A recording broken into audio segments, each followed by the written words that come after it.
Good morning everyone. आज हम लोग जो है क्लास 12th का कंप्यूटर साइंस से रिलेटेड डिस्कस करने के लिए आए हुए हैं। आज हम लोग देखेंगे कि क्लास 12th में किस तरीके का क्वेश्चंस आंसर पूछा जाता है, कौन कौन सा यूनिट है, VVI questions, previous year question pattern, इस सभी पे हम लोग डिस्कस करेंगे। पिछले 7 ईयर्स से मैं कंप्यूटर साइंस पढ़ा रहा हूँ, जिसमें कि बहुत सारे बच्चों को ये डाउट रहता है कि किस तरीके का क्वेश्चन पूछा जाएगा, किस तरीके से हम प्रिपरेशंस करें, ये भी रहता है। और अभी तो आप लोग के पास बहुत कम टाइम है। 2025-26 के सेशंस वाले बच्चों से मैं कहना चाहूँगा कि आप लोग के पास अभी बहुत कम समय है। अगर आप अच्छे से अभी स्टडी करते हैं तो एग्जाम में आप अच्छे से क्वालिफाइड हो पाएंगे। उसके अलावा आप अच्छा मार्क्स स्कोर कर सकते हैं। यहाँ पे जैसे आप साइंस में यहाँ पे जो आप पढ़ते हैं, मैथ हो गया, फिजिक्स हो गया, केमिस्ट्री हो गया, वैसे आपको कंप्यूटर साइंस भी बहुत इंपॉर्टेंट है।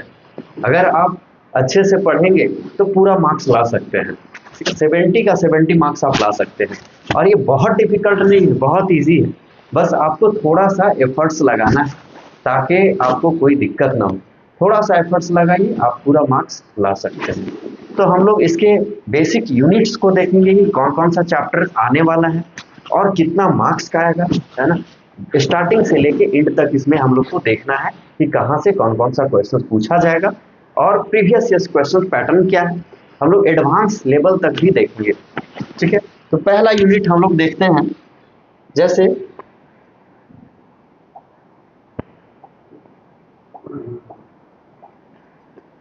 यूनिट 1। यहाँ पे जो है आपका यूनिट 1 है। यूनिट 1 के अंदर अगर हम लोग देखें, ये यूनिट 1 में आपको जो पूछा जाएगा वो C++ प्रोग्रामिंग से। आप लोग को पता होगा, जैक हो, सीबीएसई हो या आईसीएसई हो, तीनों बोर्ड्स के अंदर जो पूछा जाता है वो यूनिट 1 से ही ज़्यादातर मार्क्स का रहता है। और यूनिट 1 में जो पूछा जाता है वो C++ से रहता है। अगर हम लोग सीबीएसई का बात करें तो यहाँ पे पाइथन रहता है और आईसीएसई जावा रहता है। लेकिन कोई बात नहीं, जब आप C++ पढ़ लेते हैं उसी से रिलेट करता है, उसी से सारा लैंग्वेज रिलेट करता है। अगर C++ का बात करें, पाइथन का बात करें, जावा का बात करें, तीनों उप्स कॉन्सेप्ट से ही बना हुआ है। तीनों के अंदर उप्स कॉन्सेप्ट्स में जैसे ऑब्जेक्ट पढ़ना है, क्लास पढ़ना है, इनहेरिटेंस पढ़ना है, डायनेमिक बाइंडिंग पढ़ना है, पॉलीमॉर्फिज्म पढ़ना है, ये सब रिलेट करता है, ठीक है। तो यूनिट 1 में आपको C++ पढ़ना है, जो कि 30 मार्क्स का क्वेश्चन आपका क्वेश्चन आंसर इसमें बनाना होता है। यूनिट 2 का बात करें तो जिसमें डेटा स्ट्रक्चर्स रहता है। आप डीएसए सुने होंगे, बीसीए आगे चल के आप बैचलर ऑफ कंप्यूटर एप्लीकेशंस करेंगे, वहाँ पे भी आपको डीएसए पढ़ना होगा।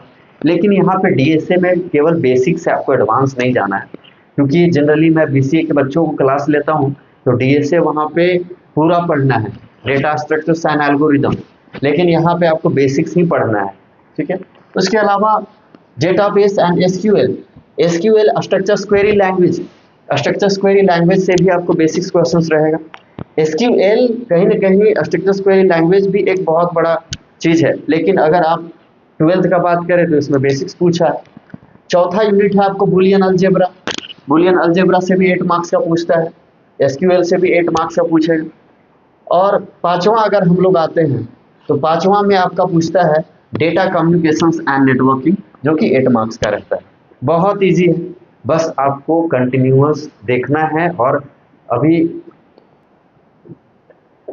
आज तो आप लोग के सामने मैं सिलेबस से डिस्कस किया हूँ, लेकिन अगले क्लास में मैं previous year questions pattern, VVI question answer सभी पे डिस्कस करेंगे। आप 70 में अगर 70 लाना चाहते हैं तो आप जो है रेगुलर क्लास को अटेंड करें, है ना। आपका मार्क्स कहीं नहीं जाएगा। अगर आप चाहते हैं कि पूरा मार्क्स को स्कोर पूरा लाएं तो आप इजीली जो है ला सकते हैं। बस आपको रेगुलर क्लास अटेंड करना है और आपको जो भी चीज़ बताया जाएगा उसको रेगुलर देखना है, तभी आप ये चीज़ कर पाते हैं। आपके पास टाइम बहुत कम है, फिर से मैं एक बार बता देना चाहता हूँ, आपके पास टाइम बहुत कम है। आप जो है अभी से ही रेगुलर इस वीडियोस को देखें। नेक्स्ट वीडियोस में आपका बहुत वीवीआई स्टार्टिंग से लेकर एंड तक हम बताने वाले हैं, तो आप मेरे से जुड़े रहिए। अगर आप पूरा मार्क्स लाना चाहते हैं, उसके अलावा आप अच्छे तरीके से परफॉर्म करना चाहते हैं 11th 12th को तो आप जो है रेगुलर जुड़े रहें। जय हिंद।